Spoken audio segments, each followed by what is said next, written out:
Hi, Ray. Sophia with the Nerds of Color. And this show is just really incredible, amazing performances. And I'm a longtime fan of both of you. So seeing the two of you work together on this was just incredible. Thank you Oh, for your time today. thank Thank you. you. Appreciate it. Of course, of course. So we are going to be talking spoilers, and I'm going to hold it because I have to talk about that ending with you two. I think your characters, both individually and as a couple, have a really beautiful arc in terms of grief and healing. So I'm curious for the two of you, what do you hope anyone in a similar position dealing with those, grief and healing, take away from your characters and the ending? Yeah, I mean, listen, these people are dealing with something tragic that's happened. Yeah. And they're not, well, as far as my character, I'm swallowing it up and keeping it inside, and it's not healthy.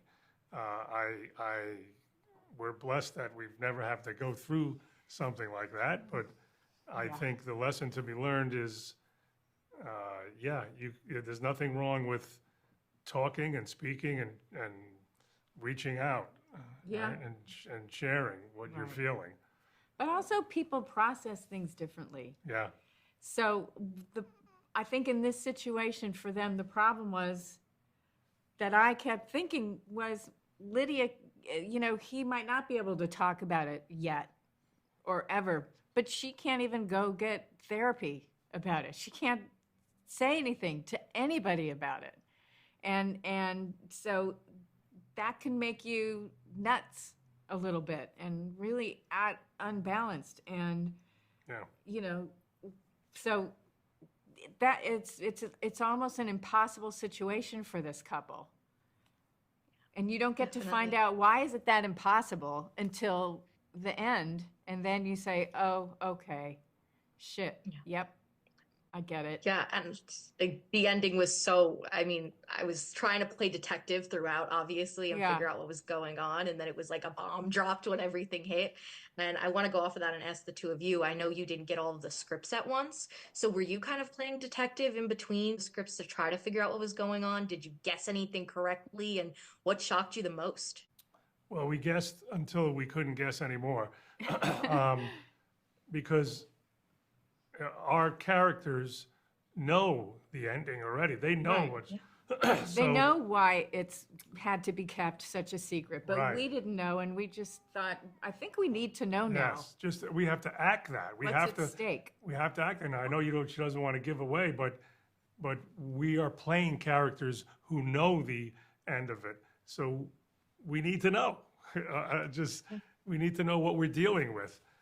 So eventually, she told us. Yeah. But you know what was interesting to me? Once I learned it, it was, okay, that doesn't change the guilt that you carry anyway, because you're still the parent.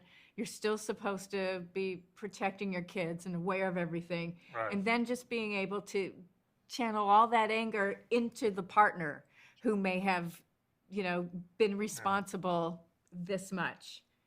And it went both ways for us. Yeah. Like how Right. angry we are with each other. Yes, Yeah. I mean, the fact that we knew right away that we lost a child, and yes, we didn't know how did it happen until the end, but Yeah, I didn't know that's- if I did it or Yeah. he did it accidentally. Like, But I think just the grief of that happening was enough to Yeah. fuel us, until we really kind of needed to know what really happened, yeah. Definitely. Well, seriously, amazing performances, and I can't thank you enough for speaking with me about it. And congratulations. It was a pleasure speaking with you Oh, guys. great, thank you. Thank you. Appreciate Thank it. you so much. Hi, Teyonah. Hi, OT. Sophia Soda with the Nerds of Color. And oh my Hi. gosh, the show is so good, guys. Congratulations. Thank you. Thank Lovely you. necklace. I know. I'm staring at Thank it. you so Literally. It is much. beautiful. I know. I had to wear it just for you guys. A good show needs some good jewelry on. Yeah. Of course. I mean, the show, so good, and your roles, your performances, so good. And the first thing I want to ask is a spoiler question. We're going to hold it until after release. But everything seemed like it was going to end perfectly for your characters until Dennis cashed that check without telling Carla. just a little wrench in the plan. What did you both think about leaving them here as an ending rather than giving them a happily ever after? And what advice would you give them if you could give them like a parting piece of advice? Well, Liz Feldman, our wonderful showrunner, I don't think she's a happy ending type person. I mean, any person coming to watch this show should just expect things to have a twist and a turn to them. Yeah. And that's one of the things I love about the show. Everywhere there is a twist and a turn. And many secrets, dark secrets. Yeah. Were you surprised when that like little secret happened? Were you expecting it? No, that particular secret I was not expecting. I think it was new, right? Yeah, it was new. There were a couple of different ideas pitched for endings for our unit, how that would turn out. And so I was surprised, but that's normal in Liz's world, and in the scripts and everything. So, but I think I like it because it does give them, there is some finality there that this is who this man is, and that's who he might always be, and what is Carla gonna do? We don't know. But there's also a possibility in some world maybe that we would hopefully maybe get to find out what happens and what that looks like for them. But if not, it ends very juicily, Is that a word? I was thinking that. I like it. I'm gonna start using it. Thinking for a part 2, is that like, are you guys good for a season 2? Would you do a season 2? Oh, I absolutely would. Okay, well then fine. If Teyonah's doing it, then I would. But otherwise, I'm out. I'm out.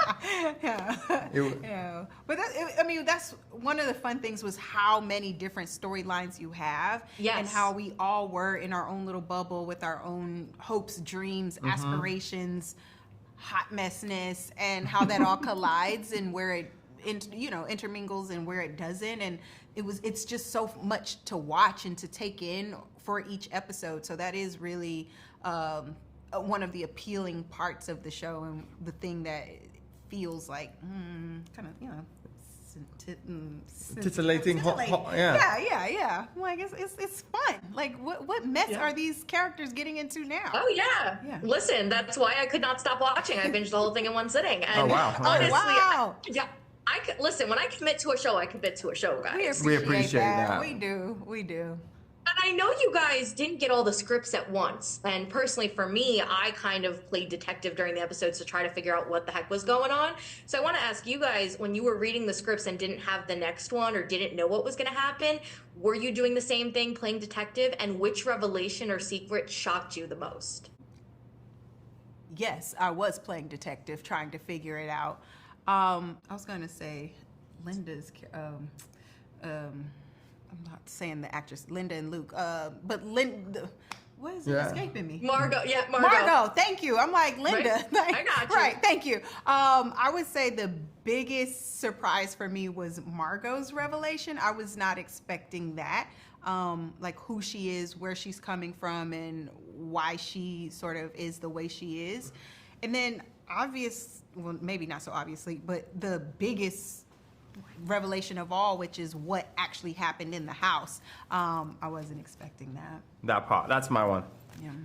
And last quick question, was there a small detail that maybe audiences wouldn't notice but ended up helping inform the way you played the character? Whether it be like a wardrobe or something in the background, anything at all that you picked up on?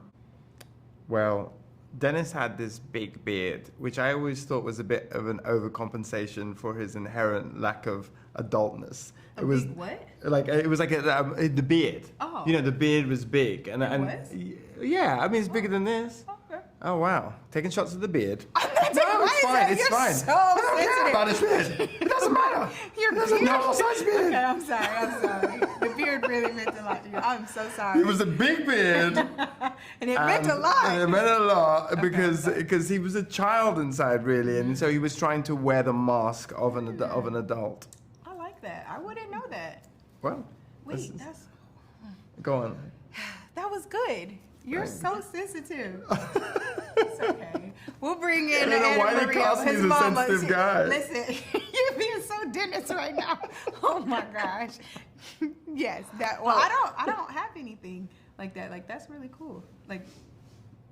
Because that's beard's kind of the like mic a drop. private thing. I would assume you didn't go around saying that, but like a character choice that you made that we wouldn't really. That gives insight. Wait a minute. Yeah. That's our first compliment to me. Oh, this is such a good moment. Well, you have one video now. Now you can We you got can it on share it over tape. and hold it over. Thank you both so much for your time. They're robbing me, That but was I could talk to you guys forever. And thank you. Congratulations. Thank you. Thank you so much. Hi, Linda. Hi, Luke. Sophia Soto with the Nerds of Color, and I am just so happy to speak with you. The show is incredible. I'm a huge fan of both of you, and just thank you for your time today. I really appreciate it. Thank you, you. Sophia. Of course. So the first thing I want to ask you is, putting aside the mystery and the dark comedy elements, which I'm a huge fan of always, there's a lot of great themes in the story. Was there one that really resonated with you in an unexpected way? And you guys can talk spoilers. I'm going to hold this interview till after the show releases. I mean, one thing that I really responded to is, there's a writer that said this thing where what he likes most about his dogs is that they're humble. And I think this show focuses so much, like one of the big, emotions of it is striving for something more. And it's great to be ambitious, but then there's also where, you can be wanting something so much more, or have envy for someone's house or car, or, where they go on vacation. And to where, I think some people are kind of cursed with never being happy in the position they're at. And we were definitely, in a project where that is a really strong theme. And that's something that really appealed to me, because, you can work on yourself, but you can't help sometimes but feel envy about this person or that person, or, things like that. Yeah. Linda, what about you? I know that was a great answer. I know it is. It's hard to follow. I think, personally, like, not Margot, because she's very different than me personally. because she's insane. Yeah. And you played it so well. Yeah, oh God, thank you. Personally, the idea of home and what that means, and it means different things to different people. For me, I moved to Los Angeles to Southern California from Northern California, but I always still consider, even though I've been here since I was 18, I always say home as Northern California. But now that I have my own family, and I have my own family in Southern California, at what point does this is actually my home, and it's starting to feel more like my home now that my little family is here. So it's just an interesting idea of, like, what makes home? What is a house? Does a house make your home? Does the feeling of who you're with make the home? And then, of course, Liz Feldman takes a darker sort of look at that, and a comedic look at that, and sort of all the secrets that she gives us, I think, are the really fun part about the house. But that's sort of what I relate to. I loved your characters. I thought they were so interesting, and to see you in these roles was amazing. But I want to ask, is there maybe a smaller detail that audiences wouldn't notice that ended up really helping the way you portrayed your character, whether it be a wardrobe choice, something in the script, something you came up as background, anything like that? Oh, that's a great question. Well, I remember this. There's a scene where I'm like trying to hide out, where I'm taking the house tour, and the first hat that they gave me to wear was just not the kind of hat that I see actors wearing around LA. And it's like, I rarely put my foot down about something. Not that I put my foot down, but I just said, I feel like I know the kind of hat this guy wears, and it's not this kind of soft brim hat. It's a big, kind of gimme cap type thing. And that's one of those things where, just from, paparazzi shots and, actors that I'm friends with, I feel like I have a good handle on, like, some of those kind of smaller fashion things. I think for me, something that I put in my head, and I don't think this is never talked about, but at some point, I think somebody bought Margot some boobs. I think she got those out of one of her relationships prior to JD. Information I Love could you, have Linda. used. Which was really fun with Tracy, our wardrobe designer. We always kind of augmented that part of Margot. Linda, you're the best. That answer was the mic That's drop. I great. can't get better than that. You both so much for your time. Before JD, I like how Before you make JD, the point. before. Yeah, no, that's okay. This Because was she before knew that you. he was a boob guy. Yeah. Probably Thank you guys Walsh. so much. I really appreciate it. Thank you, Sophia. Take it easy. Hi, Abby. Hi, Liz. Sophia Soto with the Nerds of Color. And oh my gosh, this show was so, so good. Thank you both so much for your time. It's a pleasure to be speaking with you guys about it. Thank you. Oh, wow. Thank you. Thank you. course. So we are going to be talking spoilers, and then I'm going to hold it post release because I definitely have to ask you guys about that ending. Like, come on. So, Liz, I got to, right? Yes. Liz, I got to start with you. I know everyone has a different writing process, and I wanted to ask for a series like No Good Deed. How did you approach crafting that ending? Like, did you know early on where you wanted everyone to end up, or did it kind of come to you while you were going through the story? You know, I always enter into a new season of television with a general idea of where I want to go. But then I get into a room of really talented writers whose opinions and ideas I love and respect, and it always ends up taking another shape. And, you know, I always say I'd rather be wrong and it be good. Like, I don't need my idea to win. I need the best idea to win. And so, you know, it was a lot of conversation, you know, over the many weeks of writing about, do we give everybody a happy ending? Do we want it to feel satisfying for each couple, for each person? Do we want to leave some mystery, you know, unanswered? And, you know, so there was a lot of back and forth about that. And also, I'm always interested in subverting expectations. So as a viewer, I want to watch something and be surprised. And, you know, as a writer, it's kind of a little hard to surprise me because I'm always thinking ahead of like, oh, they probably did this, that, and the other.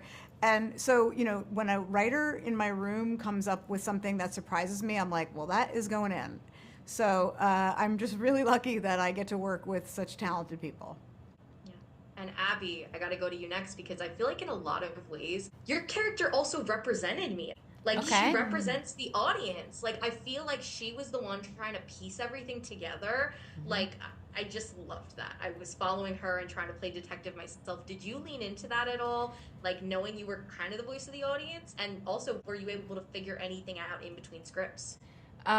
Interesting. Yeah, I mean, I guess I more thought of myself as the voice of Liz because Liz had told me very early on that Leslie was in big part or in medium part based on her.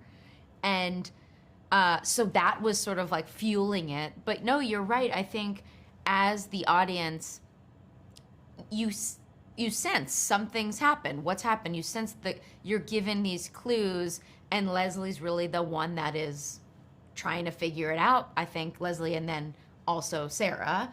But like Leslie is the one going after it, and she is like pushing down boundary after boundary of to figure it out for selfish reasons. But I did I figure out, I think you know, when we didn't get them all at once. I don't remember the rollout of scripts, but I think I was like, oh, this must be it. Yeah, this is what happens. And then I get the script the next time and be like, that's not what it was. It was this. And then I'd be like, well, it was not that, it was this. Like, so that's always a great experience too, where like I am experiencing the scripts the way an audience would get every episode. And then even watching it, finally when I got to watch it all, I was like, I knew what happened, and then I still was like, wait a second, what? You know? So it's like, yeah, it's exciting. Yeah, I love that as much as she was the voice of the audience, she also was a fully developed character. And Leslie and Sarah obviously getting to the house and raising the baby in the end was something I really loved about it.